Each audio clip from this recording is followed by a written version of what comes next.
말씀은 고린도전서 12장 12절에서 27절까지입니다. 고린도전서 12장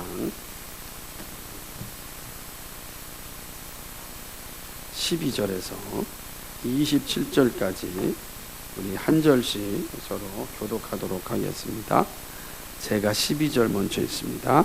몸은 하나인데 많은 지체가 있고 몸의 지체가 많으나 한 몸인가 같이 그리스도도 그러하니라.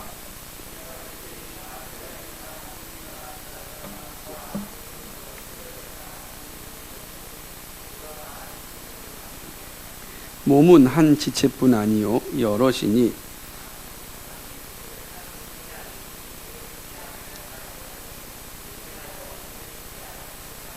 또 귀가 이르되 나는 눈이 아니니 몸에 붙지 아니하였다 할지라도 이로 인하여 몸에 붙지 아니한 것이 아니니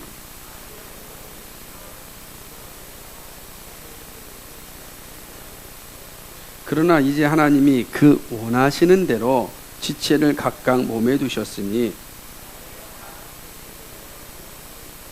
이제 지체는 많으나 몸은 하나라.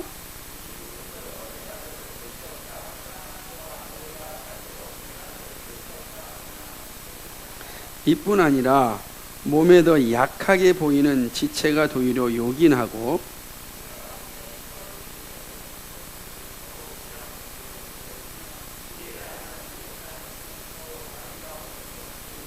우리 아름다운 지체는 요구할 것이 없으니 오직 하나님이 몸을 고르게 하여 부족한 지체에게 존귀를 더하사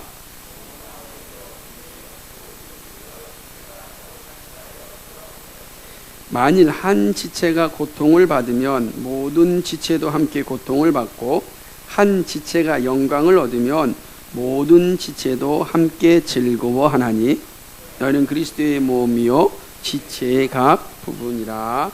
아멘. 우리 역사 가운데 우리의 삶에 큰 영향을 미친 그런 사건들이 여러 있습니다. 우리나라의 근대 역사를 생각해 본다면 한일합방과 같은, 그래서 우리 민족이 36년 동안 식민지 생활한 것은 우리에게 엄청난 영향을 미쳤죠. 지금도 우리의 말들 가운데 일본어들이 많이 있지 않습니까? 이런 것들이 우리의 삶에 영향을 미친 것입니다.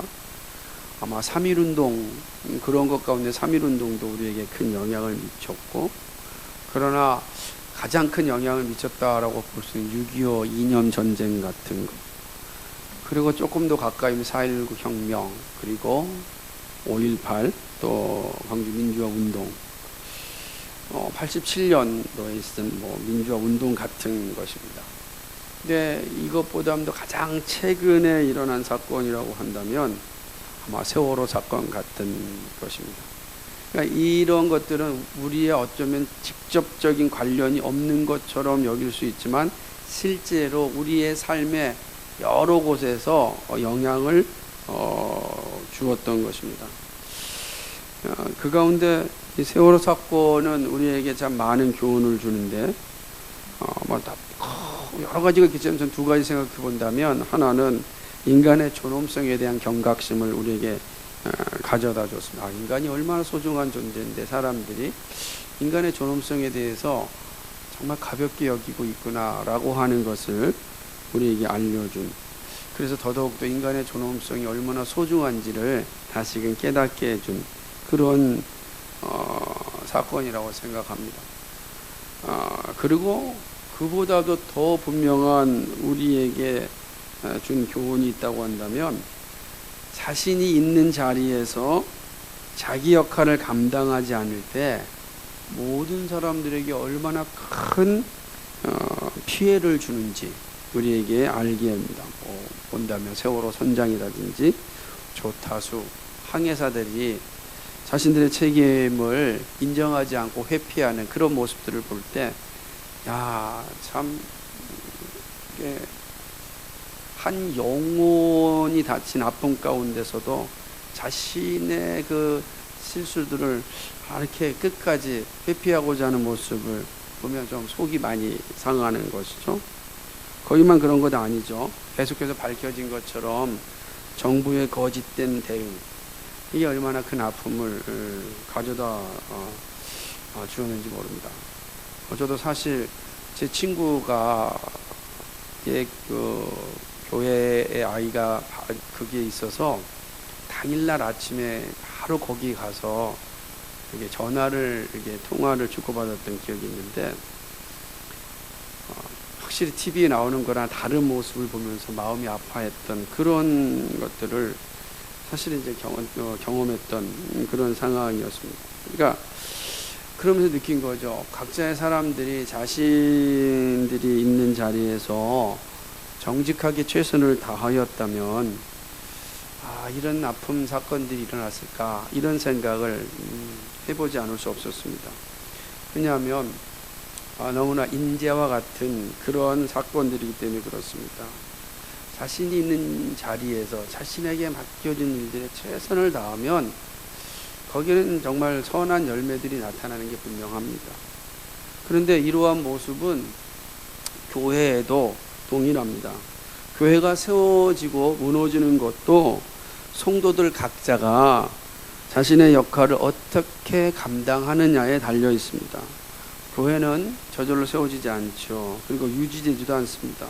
그러니까 성도가 자기가 있는 자리에서 자기의 역할을 잘 감당할 때 교회는 바르게 세워집니다. 바울 사도는 그러한 사실을 고린도 교회에 분명하게 가르치고 있습니다. 교회는 어떻게 세워지는가? 이 바울의 이 권면은 오늘 교회를 세워가고 있는 우리에게도 매우 중요한 교훈이라 생각합니다. 왜냐하면 우리 교회도 여전히 세워지고 있기 때문에 그렇습니다. 과연 교회는 어떻게 세워지는 것일까? 바울은 교회가 세워지는 그 모습에 대하여 몸의 비유를 통하여 설명합니다. 우리의 몸은 하나지만 다 하나잖아요. 우리 몸은 다 하나의 몸밖에 없죠. 근데 이 하나의 몸에 각 다양한 지체들이 있습니다. 손도 있습니다. 발도 있습니다. 코도 있고, 입도 있고, 눈도 있고, 귀도 있죠. 그러니까 근데 우리는 이 손 하나를 몸이라 그러지 않잖아요. 발 하나를 몸이라 그러지 않잖아요. 우리는 다 전체를 다 몸이라 그럽니다. 여러분이 나중에 설명되겠지만 손이 이 신체에서 떨어져 있다고 한다면 어떻게 되겠습니까? 떨어진 그 팔을 갖다가 몸이라 그럴 수가 없고, 그는 이미 죽은 것이기 때문에 그거를 우리가 몸이다 이렇게 말할 수가 없는 것이죠. 한 몸은 여러 지체들의 연합을 통하여 이루어집니다. 몸에 많은 지체들이 있지만 이 지체들이 다 자기 자리에 붙어 있어서 하나의 몸을 이루게 됩니다. 그리고 각 지체들은 또 다른 지체들에 대하여서 자신의 주권을 강조하지 않습니다. 손이 발더러 이러라 저러라 하지 않죠. 나는 손에 이 어깨에 있는 자리가 싫으니까 나는 발의 자리로 가겠다 이렇게 말하지도 않습니다. 발이 만약에 나는 너무 맨날 이렇게 걸어 다니니까 힘들고 아프고 피곤이 내 발에 다 오니까 나는 좀 팔로 좀 가고 싶다 해가지고서 발이 팔로 오지도 않습니다. 참 감사한 것은 손은 손의 역할을, 발은 발의 역할을 다 하고 있는 거죠. 그리고 이렇게 자신에게 주어진 그 역할을 잘 감당할 때 몸은 건강하게 됩니다. 우리의 몸이 건강할 때가 언제냐면 우리 몸에 있는 각 지체들이 자기의 역할을 잘할 때입니다. 거꾸로 우리의 몸이 병들었을 때가 언제인가? 사실은 우리의 몸에 있는 지체들이 자기의 역할을 하지 못할 때 사실은 병이 생깁니다. 우리 병은 다 그런 거죠. 그래서 건강하다라고 하는 것은 우리의 몸의 모든 지체들이 자기의 역할을 잘 감당하고 있을 때입니다. 한 곳에 어떻게 문제가 생기면 그 문제 생긴 게 몸 전체에 영향을 주기 때문에 그렇습니다. 그 놀라운 사실들을 종종 보게 되는 것이죠. 지체들이 자기 역할을 감당하지 않고 또 서로 혹 분쟁을 한다고 한다면 몸은 아마 산산조각이 날 것입니다. 하지만 그 지체들이 자신의 역할을 잘 감당하면 몸은 건강해지는 겁니다. 그리고 건강한 삶을 살게 되는 것이겠죠. 바울은 너무나도 분명한 이 사실을 통하여서 교회도 이렇게 세워진다라고 이야기하고 있습니다. 바울은 교회를 향하여 그리스도의 몸이라 이렇게 말합니다. 에베소 1장 23절에 보면 교회는 그리스도의 몸이라 그러죠. 그리고 우리는 그 몸의 지체라 그럽니다. 그것은 오늘 27절 말씀에 보면은 너희는 그리스도의 몸이요 지체의 각 부분이라 이렇게 이야기하고 있습니다. 자, 에베소서 1장 23절에서는 교회는 그리스도의 몸이라 이렇게 얘기했는데 오늘 27절에는 너희는 그리스도의 몸이라 이렇게 이야기합니다. 그렇다고 한다면 성도는 꼭 교회라 이렇게 이야기할 수가 있죠. 그리고 우리는 그리스도의 몸의 한 부분이다라고 하는 것이죠. 이 말은 예수님과 연합된 사람들은 곧 교회라는 의미를 갖는 것입니다. 그런데 우리는 성령 하나님으로 말미암아 믿음으로 그리스도와 연합되었습니다. 그런 의미에서 우리는 그리스도의 몸이고 곧 교회다라고 할 수 있습니다. 이렇게 우리 모인 우리는 다 그리스도의 몸이고 교회입니다. 그런데 우리는 그 그리스도의 몸의 각 지체들로서 존재합니다. 왜냐하면 성경은 이야기하기를 또 그리스도를 향하여서 말하기를 너희는 그리스도의 몸이라 교회는 그리스도의 몸이라 이렇게 말씀하신 후에 교회의 머리는 그리스도라 이렇게 말씀하기 때문에 그렇습니다. 교회의 머리는 그리스도입니다. 그러니까 우리 모두는 머리 대신 그리스도에게 붙어있는 몸입니다. 그 몸은 지체를 떠나서 존재하지 않죠. 모든 지체가 하나가 된 것을 몸이라 그랬습니다. 그리고 그 몸은 머리에 인도함을 받게 되어져 있습니다. 근데 그 머리가 누구냐? 그리스도라 이렇게 말씀하는 것입니다. 그러므로 머리 대신 그리스도에게 붙어있는 각 몸들이 자신의 역할을 잘 감당할 때 그 몸은 건강하게 되듯이 머리 대신 그리스도에게 연합되어진 우리가 그 역할을 잘 감당할 때 교회는 건강하게 세워지는 것이다 라고 하는 것입니다. 우리는 바울이 강조한 사실을 통하여 교회가 어떻게 세워지는지에 대한 아주 중요한 가르침을 우리는 알게 됩니다. 첫 번째로 교회는 저절로 세워지지 않는다라고 하는 겁니다. 교회는요 반드시 사람을 통하여 세워집니다. 이것은 너무나 당연한 일이며 진리입니다. 교회는요 어느 순간 뚝딱 세워지는 것이 아니에요. 목사가 세우는 것도 아닙니다. 한 사람을 통해 세워지는 게 아니죠. 교회는 사람을 통하여 세워집니다. 이 사실을 분명히 알 수 있는 것은 이 교회를 세우시는 이가 예수 그리스도이시기 때문에 그렇습니다. 마태복음 16장 18절을 보게 되면 또 내가 너에게 이르노니 너는 베드로라 내가 이 반석 위에 내 교회를 세우리니 이렇게 말씀하고 있습니다. 예수님께서 교회를 세우시는 주체입니다. 내 교회를 세운다라고 말씀하고 있습니다. 뿐만 아니라 사도 바울은 사도행전 20장 28절에서 이렇게 이야기합니다. 여러분은 자기를 위하여 또는 온 양떼를 위하여 삼가라. 성령이 그들 가운데 여러분을 감독자로 삼고 하나님이 자기 피로 사신 교회를 보살피게 하셨느니라 이렇게 말씀합니다. 바울의 입장에서 보게 되면은 예수님께서 교회를 세우신다고 하는데 그 교회는 어떻게 세웠냐면 자기 피로 사신 교회라고 했습니다. 그러니까 교회는 하나님의 피로 사신 교회. 무슨 말입니까? 예수 그리스도께서 십자가에서 피 흘려 죽으심으로 말미암아 세워진 것이 교회라라고 이야기하는 것입니다. 놀랍게도 사도행 20장 28절에 보면은 그 교회를 감독자들에게 맡기십니다. 그러니까 교회를 감독자들에게 맡겨서서 그 감독자들이 교회를 세워가는 겁니다. 자, 교회를 세우신 이는 설립하신 이는 예수 그리스도입니다. 그런데 그 교회를 누구에게 맡겼는가? 감독자들에게 맡겼습니다. 감독자들은 누구입니까? 교회 직분자들입니다. 이미 말씀드렸듯이 직분자는 교회 안에서 선출된 자들입니다. 성도 가운데 선출된 자들입니다. 그들에게 교회를 잘 관리하라고 맡기셨습니다. 자, 이렇게 본다면 교회라고 하는 게 어느 날 뚝딱 세워져서 막 세워지는 것이 아니라, 교회는 예수 그리스도께서 설립하셨지만 그 세워지는 것은 모든 성도들을 통하여 세워진다라고 하는 거예요. 사람을 통하여 세워집니다. 이 사실 잊지 말아야 됩니다. 그러므로 우리 한 사람 한 사람이 교회를 세우는 주체가 되는 거예요. 왜냐하면 하나님께서 우리에게 그 교회를 세우라고 맡기셨기 때문에 그렇습니다. 그러므로 한 사람의 역할이 얼마나 중요한지 몰라요. 교회 안에 있는 한 사람, 그 작은 자나 큰 자나 유치부 아이나 노인이나 그 한 사람이 얼마나 소중한지 모릅니다. 그 한 사람이 자기 역할을 잘 감당하지 못하면 교회는 건강하게 세워질 수 없기 때문에 그렇습니다. 왜냐하면 하나님께서 그 사람을 통하여 교회를 세우라고 명령하셨기 때문입니다. 이렇듯 교회는 반드시 하나님이 부르신 성도를 통하여 세워집니다. 두 번째로, 교회는요, 성도들의 연합으로 세워집니다. 자, 교회는 사람을 통해서 세워지과 동시에 교회는 성도들의 연합으로 세워집니다.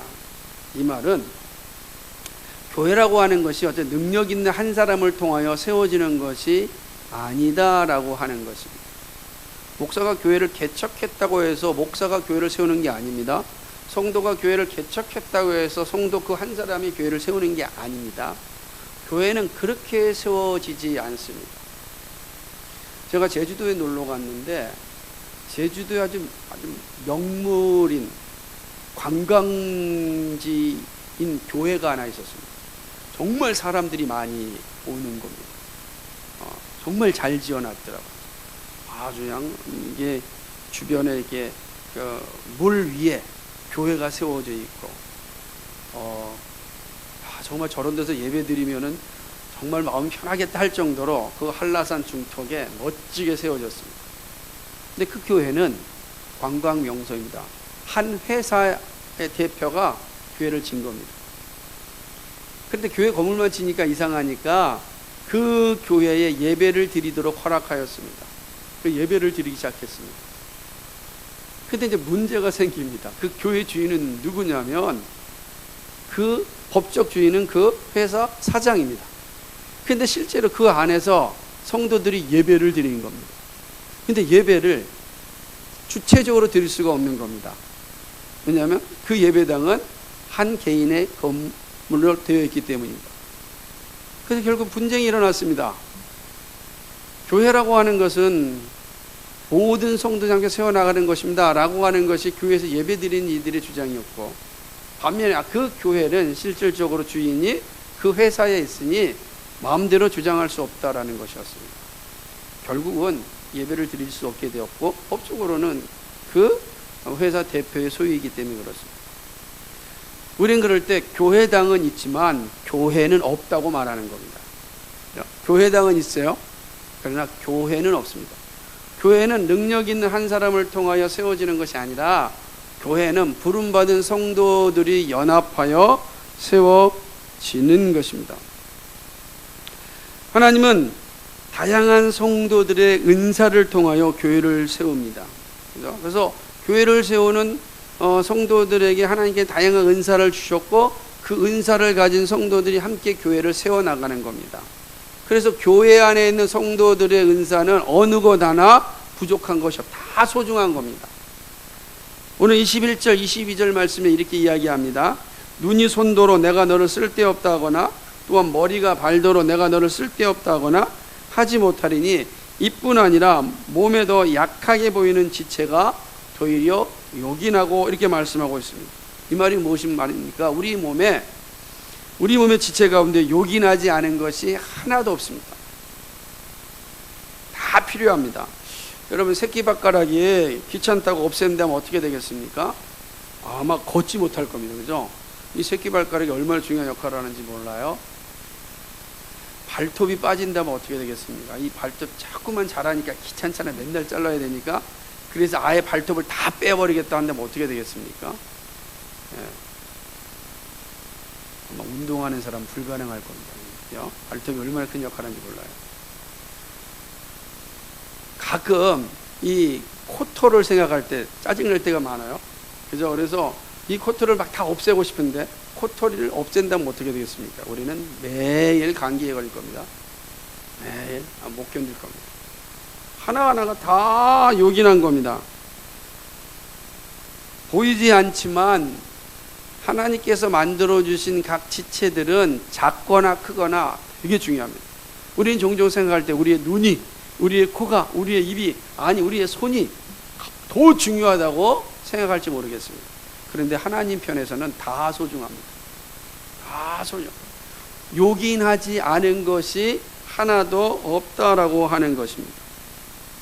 이렇듯 모든 곳이 모여서 건강한 몸을 이루듯이 교회도 어린아이부터 노인에 이르기까지 각자의 은사를 통하여 교회를 세웁니다. 그 교회는 갓난 아이부터 시작하여 노인까지 전부 다 함께 모인 것이 교회인 것입니다. 그래서 그 한 사람 한 사람이 자신의 역할을 잘 감당하는 것입니다. 여기 우리의 영아부 아이들이 없다고 한번 생각해 보십시오. 얼마나 삭막하겠습니까? 여기 다 그냥 백발의 노인들만 다 있다고 생각해 보십시오. 아마 서로가 답답하게 느낄 겁니다. 그런 거예요. 여기 젊은이들만 있다고 생각해 보십시오. 자라와 영광을 위하여 쓰임